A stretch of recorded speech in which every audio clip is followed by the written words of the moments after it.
মানুষের মন পড়া শুনতে যেন ম্যাজিকের মতো, কিন্তু আসলে এটা কোনো জাদু না।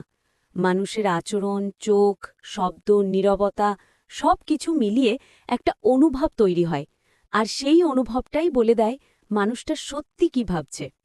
আজ আমি তোমাকে সেই কিছু কৌশল বলবো যেগুলো জানলে তুমি সহজেই বুঝে ফেলতে পারবে মানুষের মনের ভেতরে কি চলছে।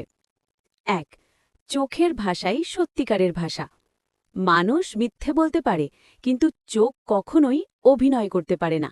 যখন কেউ তোমাকে গুরুত্ব দিয়ে কথা বলে, তার চোখ তোমার চোখে আটকে থাকবে। হালকা হাসি, সফট নজর, অ্যাটেন্টিভ লুক, এগুলো পজিটিভ ফিলিংসের সাইন। অন্যদিকে চোখ সরিয়ে ফেলা, দ্রুত ব্লিঙ্কিং, এদিক ওদিক তাকানো, এগুলো অসন্তোষ, লুকানো কথা বা নার্ভাসনেস দেখায়। চোখের দৃষ্টি বলে নেবে সে তোমাকে গুরুত্ব দিচ্ছে নাকি শুধু ভদ্রতা করছে। ২. কথার গতি, স্বর আর বিরতি। মাইন্ড রিডিংয়ের সবচেয়ে পাওয়ারফুল জায়গা টোনাল প্যাটার্নস। কেউ যদি সত্যি কথা বলে, তার কণ্ঠ স্টেডি থাকবে, কথা নর্মাল স্পিডে হবে, স্বর নরম কিন্তু কনফিডেন্ট। মিথ্যে বললে কথা হুট করে দ্রুত হয়, হয়তো আবার খুব ধীর, বেশি বেশি বিরতি বা হুম হুম টাইপ শব্দ বেশি হয়। তুমি যদি মন দিয়ে শোনো, স্বরের টোন থেকেই বুঝে যাবে তার মন কি লুকোচ্ছে। ৩. শরীরের ভাষা, বডি নেভার লাইজ। মন যা ভাবছে, শরীর সেটা প্রকাশ করে।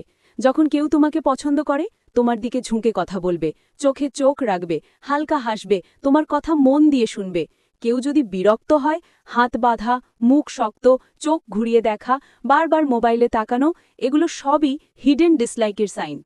মানুষের মন বোঝার সবচেয়ে সহজ উপায় হল তার শরীরের সিগন্যাল পড়া। ৪. আচরণের হঠাৎ পরিবর্তন, মাইন্ড সিগন্যাল। মানুষ আচরণ হঠাৎ বদলে দেয় না যদি না মনে কিছু বড় পরিবর্তন ঘটে। যে মানুষ প্রতিদিন তোমার সাথে খুব কথা বলতো, হঠাৎ দূরে সরে গেলে, মনে কিছু চলছে। যে মানুষ আগে ঠান্ডা ছিল, হঠাৎ কেয়ারিং হয়ে গেলে, সেই তোমাকে অন্য চোখে দেখতে শুরু করেছে। চুপ থাকা সবচেয়ে লাউড সিগন্যাল। মন খারাপ হলে মানুষ সাইলেন্ট হয়, ভয় পেলে এক্সট্রা হাসে, ভালোবাসলে অকারণে কেয়ার করে। এই ছোট পরিবর্তনগুলোই মন পড়ার আসল চাবিকাঠি। ৫. কথা আর কাজ মিলে কিনা দেখো। মানুষের মন বোঝার সবচেয়ে সোজা নিয়ম তাদের কথা না, তাদের কাজ অবজার্ভ করো। যে সত্যি তোমাকে গুরুত্ব দেয়, সে কাজের মাধ্যমে সেটা প্রমাণ করবে। কথায় কেয়ার দেখানো খুব সহজ, কাজে কেয়ার দেখানো কঠিন। অ্যাকশন কখনো মিথ্যে বলে না। কেউ যদি বারবার কথা বদলায়, বহু এক্সকিউজ দেয় আর কমিটমেন্টে দুর্বল, তাহলে তার মন অন্য কোথাও ব্যস্ত।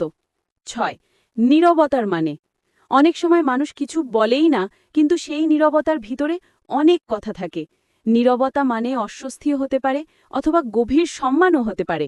তুমি শুধু তোমার অনুভবকে শার্পন করতে শেখো, তাহলেই বুঝে যাবে তার নীরবতা তোমার প্রতি নাকি নিজের সমস্যার প্রতি।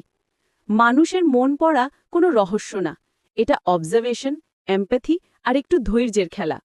চোখের সিগন্যাল দেখো, স্বর শোনো, আচরণ লক্ষ্য করো, আর সবচেয়ে বেশি যেটা বলা হয়নি সেটা বোঝার চেষ্টা করো। তাহলেই বুঝতে শিখবে কে তোমাকে সত্যিই ভালোবাসে, কে তোমাকে লুকিয়ে মিস করে, আর কে শুধু তোমাকে ব্যবহার করে চলে। মন পড়া মানে অন্যকে হারানো নয়, মন পড়া মানে নিজেকে সুরক্ষিত রাখা।